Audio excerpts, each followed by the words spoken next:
በዋናነት የኢትዮጵያ ሉዓላዊነትን አደጋ ላይ የሚጥሉ ስትራቴጂዎችን ከሚከተሉ ሀገሮች አንዷና ዋነኛዋ ግብጽ ነበረች ወይም ግብጽ ነች። ይሄን ለማድረግ 3 ሂደቶችን ትከተላለች። 3 ቁልፍ ፖሊሲዎችን ትከተላለች። አንደኛ በውስጥ ግጭቶችን መፍጠር፣ ሁለተኛ ኢትዮጵያ የባህር በር አልባ እንድትሆን ባህር የመከልከል ወይም ከባህር አክሰስ የማከላከል፣ ሶስተኛ ደግሞ ኢትዮጵያን የተዳከመች ሀገር በማድረግ ጥገኛ ሀገር በማድረግ አቅም የሌላት ሀገር በማድረግ በአባይ ላይ ልማቶችን ማድረግ እንዳትችል ታደርጋለች ማለት ነው። 3 ኪ ስትራቴጂዎችን ትከተላለች። እነዚህን ስትራቴጂዎች ለማስፈጸም ግብጽ አክተሮች ስትፈልግ የተጠቀመችው ወይ ያገኘችው ቲፒኤልኤፍ ወይም የቀድሞ የህወሓት አመራርንና ኢፒኤልኤፍ ወይም ሻቢያን ነበር ማለት ነው ወይም ነው ማለት ነው። እነዚህን አክተሮች በመጠቀም አደረጃጀታቸውን አመሰራረታቸውን በመደገፍ ወደ ስልጣን እንዲመጡ በማድረግ የኢትዮጵያን ሉዓላዊነት የኢትዮጵያን ጥቅም የሚጋፉ ውሳኔዎችና ድርጊቶች ተፈጽመው ኢትዮጵያ የባህር በር ላለፉት 30 ዓመት አጥታለች። ተፈጥሯዊ ባለቤትነት ታሪካዊ ባለቤትነት ያላትን አገር ከባህር በር የመግፋት ሂደቶች ተሰርቷል። በዚህ በዋነኝነት የአጀንዳው ባለቤት ግብጽ ነች። ተጠቃሚ የሚሆነችው ግብጽ ነች። የኢትዮጵያ ህዝብ ተጎጂ ነው። ትንሽ እንዳብራራው እድል ከሰጠኝ የኤርትራ ህዝብ ተጎጂ ነው። በኢትዮጵያ ውስጥ ያሉ የትግራይ የአፋር ህዝብ መላ ኢትዮጵያዊ ተጎጂ ነው ማለት ነው። የአጀንዳው ተጠቃሚ ግብጽ ነች። ይህን የምንልበት ምክንያት ምንድን ነው? ኤርትራውያን ዛሬም ከሀገራቸው ይሰደዳሉ፣ አገራቸውን ጥለው ይወጣሉ። በጋራ ከኢትዮጵያ ጋር በንግግር ችግሮቻችንን ፈተን በጋራ የምናድግበትን ሂደት እድል በመዝጋት በኢትዮጵያም በኤርትራም ላይ ኢኮኖሚያዊ ጫና ፈጥሯል። ህዝቡ ተሰዶ እንዲወጣ አድርጓል። የኢትዮጵያ አፋሮች እና የኤርትራ አፋሮች የአንድነት ጥያቄ አላቸው። ሱልጣን አሊ ሚራ የአፋሩ አባት ሲናገሩ እንኳን እኛ ግመሎቻችን የኢትዮጵያን ባንዲራ ያቋታል፣ አፋር አንድ ነው ኢትዮጵያዊ ነው ብለዋል። የአፋርን ህዝብ የሰልፍ ዲተርሚኔሽን ጥያቄ አፍኖ አልፏል። ከዚህ በተጨማሪ የኢትዮጵያ ህዝብ ጥያቄው እንዳይሰማ ፍላጎቱ እንዳይሰማ ተደርጎ አልፏል ማለት ነው። ይህን ያነሱ የአዲስ አበባ ዩኒቨርሲቲ ተማሪዎች በአደባባይ ተገለዋል። የተቃዋሚ ኃይሎች ተሳደዋል። በኢትዮጵያ ውስጥ ይሄ ጥያቄ የሚያነሱ ኃይሎች በሙሉ እንዲሸማቀቁ በህወሓት አመራሮች ጥቂት የህወሓት አመራሮች ሲያደርጉ ነበር። በህወሓት ውስጥ ራሱ ይሄን አጀንዳና ይሄን ጥያቄ የሚያነሱ ኃይሎች ሲታፈኑና ሲወገዱ ነው የኖሩት ማለት ነው። ይሄን አጀንዳ ያስፈጸሙት የህወሓትና የሻዕቢያ አመራሮች ናቸው። ተጠቃሚ ግን የሆነችው ግብጽ ነች። የኤርትራም ህዝብ የኢትዮጵያም ህዝብ የትግራይም ህዝብ ተጎጂ ሆኗል ማለት ነው። ትንሽ ኢላቦሬት ላድርገው።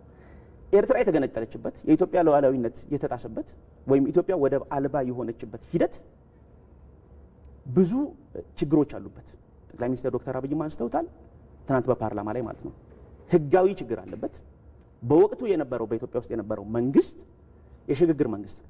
የሽግግር መንግስት የኢትዮጵያን ጥቅም አሳልፎ ለመስጠት ማንዴት ወይም ውክልና የለውም። ህጋዊ ችግር አለበት። ፕሮሰሱ ላይ ችግር አለበት። ጠቅላይ ሚኒስትር በትክክል ትናንትና ገልጸውታል። ማን የወሰነው ይሄን ውሳኔ? ተቋሞች አልተሳተፉበትም፣ ካቢኔ አልተሳተፈበትም፣ ፓርላማ አልተሳተፈበትም፣ የኢትዮጵያ ህዝብ የይሁንታ ድምጽ ወይም ሪፈረንደም አላደረገበትም፣ ተቋም አልተሳተፈበትም፣ ህዝብ አልተሳተፈበትም። የፕሮሰስ ችግር አለበት። የኤርትራ ህዝብ ጀኒውን አማራጭ አልተሰጠውም። ከኢትዮጵያ ጋር በፌዴሬሽን መኖር ትፈልጋላችሁ? በኮንፌዴሬሽን ትኖራላችሁ? ትገነጠላላችሁ? ወይስ ሌላ አሬንጅመንት ትፈልጋላችሁ? የሚል አማራጭ ጀኒውን ቾይስ አልተሰጠውም። ሚስሊድ የሚያደርግ ባርነት ወይስ ነፃነት የሚል አስገዳጅ እና ጠምዛዥ ምርጫ ነው የተሰጠው። ለኢትዮጵያ ህዝብም ለኤርትራ ህዝብም ጠቃሚ ያልሆነ ሂደትን ነው የተከተለው። የፕሮሰስ ችግር አለበት። የአውትካም ችግር አለበት። የውጤት ችግር አለበት። የኤርትራ መንግስትና የኢትዮጵያ መንግስት በወቅቱ የነበሩት ሲነግሩን የነበሩት ሎንግ ላስቲንግ ፒስ ዘላቂ ሰላም እና እድገት በኤርትራና በኢትዮጵያ መካከል ያመጣል ነው ያሉ። ወይራስ አውትካሙን ስንመለከተው ኤግዛክት ኦፖዚት ኦፍ ዲስ ነው የተፈጠረው። የኢትዮጵያም ህዝብ የኤርትራም ህዝብ ለማያባራ ጦርነት ነው የተዳረገው። በጋራ መልማት በጋራ ማደግ የሚችልን ወንድም ህዝብ ነው የነጠለው። የኢኮኖሚ ተጎጂነት በሁለታችንም ላይ ነው የፈጠረው። ስለዚህ ከአውትካም አንፃር የተባለውን አውትካም ያስጠበቀ አይደለም። ወይራስ ተጠቃሚ ያደረገው ግን የግብጽ የተሳሳተ በፋክት ላይ የተመሰረተ ሳይሆን የተሳሳተ ፖሊሲና አጀንዳ ነው ያስፈጸመው ማለት ነው። ፕሮሰሱም ህጋዊነቱ አውትካሙ ጥያቄ ያለበት ችግር አለበት። አክተሮቹን ደግሞ ብንመለከታቸው ግብጽ ሻዕቢያና ህወሓት ናቸው። ያደራጀቻቸው፣ ያስታጠቀቻቸው፣ የመራቻቸው፣ አመራር የሰጠቻቸውና አላይን ያደረገቻቸው ግብጽ ነች። የኢትዮጵያንም የኤርትራንም የትግራይንም ህዝብ ጥቅም ያስጠበቀ ሳይሆን የግብጽን ጥቅም ያስጠበቀ። መልካም አቶ ኤፍሬም ወደ እርስዎ እንመለሳለን። ወደ ወላይታ ሶዶ ስቱዲዮአችንን እናቅናና አቶ ተመስገን እናገኛቸዋለን። እስኪ አሁን ደግሞ ኢኮኖሚያዊ ጉዳዮችን እናንሳ። እንግዲህ ከለውጡ መንግስት በፊት እንግዲህ የተለያዩ ፕሮጀክቶች እየተሰሩ ነው የሚገኙት። እነዚህ ፕሮጀክቶች ደግሞ ወደ ተግባር ወርደው ለሀገር ኢኮኖሚያዊ ጠቀሜታ ከፍተኛ የሆነ አስተዋጽኦን እያበረከቱ ነው የሚገኙትና ከነዛ መካከል ደግሞ ታላቁ የኢትዮጵያ ህዳሴ ግድብን ደግሞ መተው የማይቻል ነው። እንግዲህ በታላቁ የኢትዮጵያ ህዳሴ ግድብ ደግሞ 7ቱ የጉባ ብስራቶች ተብለው ተበስረዋልና እንደው በጉባ የተበሰሩ በርካታ ግዙፍ ፕሮጀክቶች ወደ መሬት ወርደው ደግሞ ወደ ተግባር እየተቀየሩም እንደሚገኙ እያየን ነውና ይህ በኢኮኖሚው ከሚመጣው የእጅ አዙር ቅኝ ግዛት ለመላቀቅ ምን ያህል አቅም ይፈጥርላታል ሀገሪቷን ማለት ይቻላል?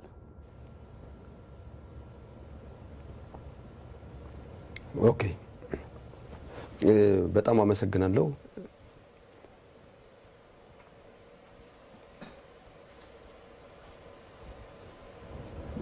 መቀጠል ይችላሉ አቶ ተመስገን፣ እየሰማነዎት ነው።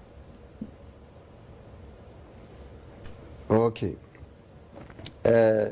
እንግዲያውስ ኢትዮጵያ ብዙ ታሪክ ያላት ብዙ ኢኮኖሚያዊ ጥያቄ ያለባት ሀገር መሆኑ ይታወቃል። ስለዚህ በቅርብ ጊዜ ኢትዮጵያ ታላቁን የኢትዮጵያ ህዳሴ ግድብ ገንብታ ዓለምን በሚያስደምም መልክ አስመርቃለች። ይሄ ደግሞ ምንድነው ብዙ በዚህ ዙሪያ ብዙ ነገር ማለት ይቻላል ማለት ነው። ይሄ ጥያቄ የመጣ አሁን ሳይሆን ከዚህ በፊት በነበሩ ስርዓቶችና ከዚህ በፊት በነበሩ ትውልዶች ሲጠየቁ የነበረው የህዝብ ጥያቄ ነበረ። ስለዚህ ይሄ የህዝብ ጥያቄ ብዙ ፈተናዎች እያሉ በብዙ ፈተናዎች መካከል አልፎ መጥቶ ይሁን የሆነ ትልቁ የሀገራችን ፕሮጀክት ነው ማለት ነው። ስለዚህ ይሄ ፕሮጀክት መገንባት ብቻ ሳይሆን መጀመር ብቻ ሳይሆን ጀምረንም ማስጨረስ መጨረስ እንደምንችል ያየንበት ወዳጅም ጠላትም ያየበት ስለሆነ በጣም ደስ ብሎናል። በጣም የሚያኮራ ትልቅ ድል ነው ብዬ በራሴ መውሰድ ይችላለሁ ማለት ነው። ስለዚህ ይሄ አሁን በዚህ አላበቃም። ትላልቅ የሆኑ አገራዊ ፕሮጀክቶች ኦልሬዲ በክቡር ጠቅላይ ሚኒስትራችን ተጀምሯል። እነዚህ የተጀመሩ ፕሮጀክቶች መጀመር ብቻ ሳይሆን ማጠናቀቅም እንደምንችል በጋሃድ ያየንበት ስለሆነ ምን አይነት ኢኮኖሚያዊ ፋይዳ ይዞ ይመጣሉ የሚለው ጥያቄ ስመጣ ብዙ ኢኮኖሚያዊ ፋይዳ ይኖራል ማለት ነው እነዚህ ፕሮጀክቶች መጠናቀቅ። ለምሳሌ እንደሚታወቀው ኢትዮጵያ በጣም ብዙ የሆኑ ወጣት ኃይል ያሉባት አገር እንደመሆኗ መጠን እነዚህ ፕሮጀክት መጠናቀቅ የብዙ ኢኮኖሚያዊ ጥያቄ መልስ ያገኛል ብዬ አስባለሁ። ለምሳሌ ኢኮኖሚያዊ ፋይዳውን በማይበት ጊዜ አንደኛው በተለያዩ ሴክተሮች ያሉ የአቅም ውስንነቶችን ይቀርፍልናል ማለት ነው አንደኛው። ምክንያቱም የተለያዩ ሴክተሮች አሉ። በማይኒንግ ሊሆን ይችላል፣ በኢንዱስትሪ ሊሆን ይችላል፣ በቱሪዝም ሊሆን ይችላሉ። የተለያዩ አቅም ይፈጥርልናል ማለት ነው። ሁለተኛው ደግሞ ምንድነው ሂውጅ የሆነ ኦር በጣም ከፍተኛ የሆነ የስራ እድል ይፈጥርልናል ማለት ነው። ምክንያቱም አብዛኛው ኢትዮጵያ ህዝብ ቅድም ብያለው ከ60 እና ከ70% በላይ ወጣቱ እንደመሆኑ መጠን እነዚህ ደግሞ ስራ ማግኘት መቻል አለባቸው። ስለዚህ እነዚህ ፕሮጀክት መጠናቀቅ ለአብዛኞቹ ወጣቶች የስራ እድል ይፈጥርልናል። ምክንያቱም እነዚህ ወጣቶች ይሄንን ፕሮጀክት በመጠቀም የተለያዩ ስራ እድል ስለሚያገኙ በጣም ጥሩ እድል ይሆንልናል ማለት ነው። ሌላኛው ደግሞ ምንድነው የነዚህ ምንድነው ፎሬን ኤድ ኦር የውጭ እርዳታ አለ።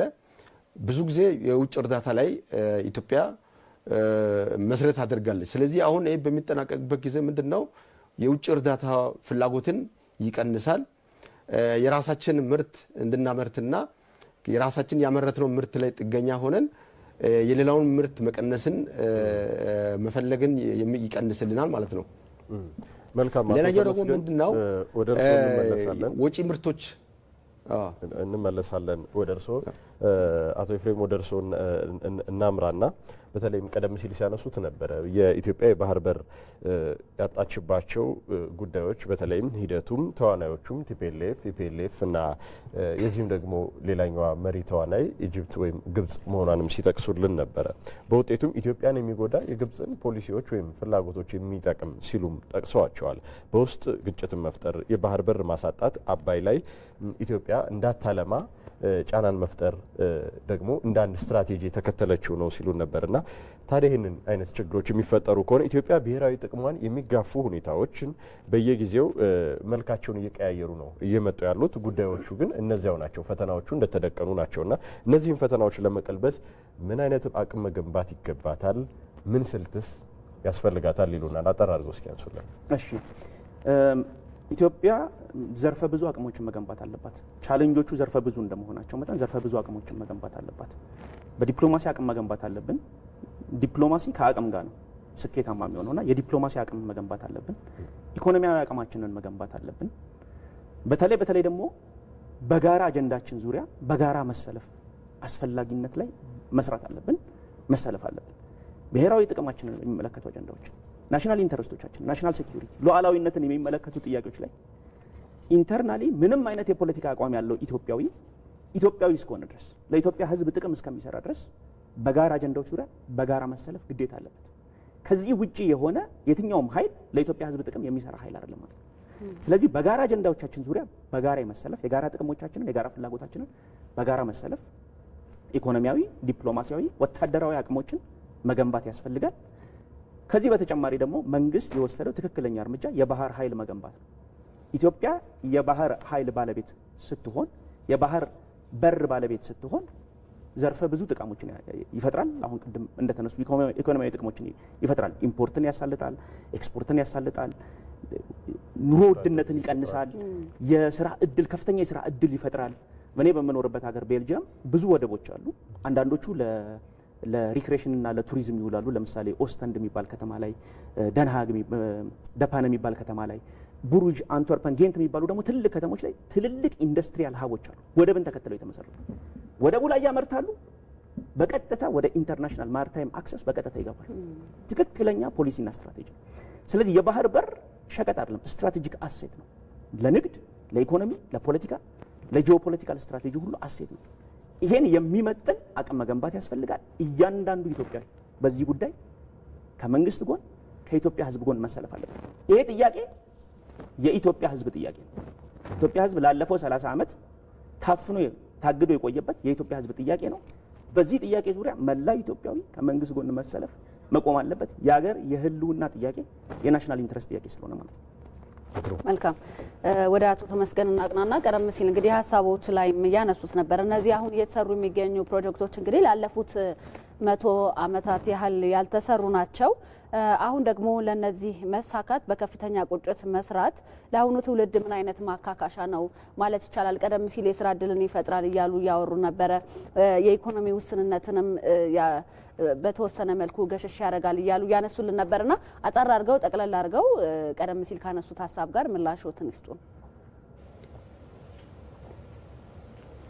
አዎ ቅድም ስናገር እንደነበረው እነዚህ ፕሮጀክቶች መገንባት ትልቅ ኢኮኖሚያዊ ፋይዳ ይኖራሉ። ምክንያቱም ይሄ ጥያቄ የአሁኑ ጥያቄ ሳይሆን ከመቶና ከዛ ዓመት በፊት ሲጠየቁ የነበሩ የልማት ጥያቄዎች ናቸው ማለት ነው። ስለዚህ አሁን ከመቶ ዓመትም ቢሆንም ከ30 ከ40 ዓመትም ቢሆንም እነዚህ ፕሮጀክቶች አሁን ላይ ይሁን ሆኗል ማለት ነው። ስለዚህ እነዚህ ፕሮጀክቶች አሁን ላይ ይሁን መሆን አሁን ላይ ላሉ ትውልዶች ምን አይነት ኮምፔንሴሽን ኦር ይሄ ምንድነው ካሳ ነው የሚባለው ማካካሻ ነው የሚባለው በጣም ጥሩ ጥያቄ ነው ማለት ነው። ብዙ ነገር ማለት ይቻላል። አንደኛው ምንድነው እነዚህ ፕሮጀክቶች እውን መሆን ለአሁኑ ትውልድ አንደኛ ብዙ ኦፖርቹኒቲ ይዞ መጣል። አሁን ይሄን በሶስት ነገር ማየት እንችላለን ማለት ነው። አንደኛው ከስራ ፈጠራ ጋር ተያይዞ ማየት እንችላለን ማለት ነው ለአሁኑ ትውልድ። ምክንያቱም ቅድም እንዳልኩት አብዛኞቹ የኢትዮጵያ ወጣቶች ስራ አጥ ናቸው። ስለዚህ ለነዚህ ስራ አጦች ሂውጅ የሆነ ትልቅ የሆነ ስራ እድል ይፈጥርላቸዋል ማለት ነው። ምክንያቱም እነዚህ ፕሮጀክቶች መሰረት ያደረጉት ምንድነው ሌበር ኢንቴንሲቭ ኦር አብዛኛውን የሰው ጉልበት የሚፈልጉ ከመሆኑ ጋር ተያይዞ በ10 ሺዎች በ20 ሺዎች በ30 ሺዎች የሚቆጠሩ ወጣቶች በዛ ፕሮጀክት ላይ እንዲሳተፉ ያደርጋል ማለት ነው። ሁለተኛው ደግሞ ምንድነው የአካባቢውን ምርት ወይም እነዚህ ሎካል ጉድስ እንደ ሰርቪስን ያስተዋውቃል ማለት ነው። ምክንያቱም በአካባቢ ላይ በእያንዳንዱ ኢትዮጵያ አካባቢ ላይ የተለያዩ ምርቶችና አገልግሎቶች ይኖራሉ። ስለዚህ ይሄ ፕሮጀክት መገንባት አካባቢ ላይ ያሉ ምርቶችና አገልግሎቶች ወደ ገበያ እንዲመጡ ማርኬተብል እንዲሆኑ ትልቅ አስተዋጽኦ ያበረክታል ማለት ነው። ሌላኛው ደግሞ ምንድነው የሀገር ኩራትም ነው፣ ናሽናል ፕራይድ የሚባለው ነው ማለት ነው። ምክንያቱም እነዚህ ፕሮጀክቶች መገንባት ለምሳሌ አሁን አባይ ግድብን ማየት እንችላለን ማለት ነው። አባይ ግድብ መገንባት ብዙ አይነት ጥያቄዎችን ይመልሳሉ። ብዙ ኢኮኖሚያዊ ማህበራዊ ጥያቄዎችን ይመልስልናል ማለት ለምሳሌ አሁን አብዛኞቹ ኢትዮጵያ አካባቢዎች መብራት የማያገኙ አካባቢዎች አሉ። ስለዚህ እነዚህ ምን ያደርጋሉ? የቤት ውስጥ መብራት ሊሆኑ ይችላሉ። ደግሞ ምንድነው በማህበር ተደራጅቶ እነዚህ ስሞል ኤንድ ሚዲየም ኢንተርፕራይዝ የሚባሉ ተደራጅቶ ስራ እንዲሰሩ አቅም ይፈጥራል ማለት ነው። ስለዚህ ከዛ ባሻገርም ደግሞ ምንድነው ኢትዮጵያ ከማንኛውም ዓለምና ከአፍሪካ ሀገራት ጋር እኩል የራሷ የሆነ ሊቨሬጅ እንድኖራት፣ ፓወር እንድኖራት፣ አቅም እንድኖራት፣ የመደራደር አቅም እንድኖራት አቅም ይፈጥራል ማለት ነው። ስለዚህ በአጠቃላይ ምንድነው እነዚህ ከ100 ዓመትና ከዛ በፊት የነበሩት ጥያቄዎች አሁን ላይ ይሁን መሆን ማለት በብዙ አንገል ማየት ይቻላል ማለት ነው። እነዚህ ባጭሩ ማለት ይችላል። እናመሰግናለን አቶ ተመስገን። እንግዲህ የዲፌንድ ኢትዮጵያ ኢሮፕ የቤልጅየም አስተባባሪና በቤልጅየም የኢትዮጵያ ኮሚኒቲ ዋና ጸሐፊ አቶ ኤፍሬም ዘውዱ እንደዚሁም ደግሞ ከኢቢሲ ወላይታ ስቱዲዮ አቶ ተመስገን ተስፋዬ በወላይታ ሶዶ ዩኒቨርሲቲ አካውንቲንግና ፋይናንስ መምህርና ተመራማሪ ናቸው። ሁለታችሁንም ስለ ጊዜያችሁም ስለ ማብራሪያችሁም እጅግ በጣም እናመሰግናለን። መልካም ቀን ይሁንላችሁ። ጥሩ ቀን ተመኝተናል ለሁለታችሁ። እኛም ስለተሰጠን እድል እጅግ አድርገን እናመሰግናለን። መልካም ጊዜ ይሁንላችሁ።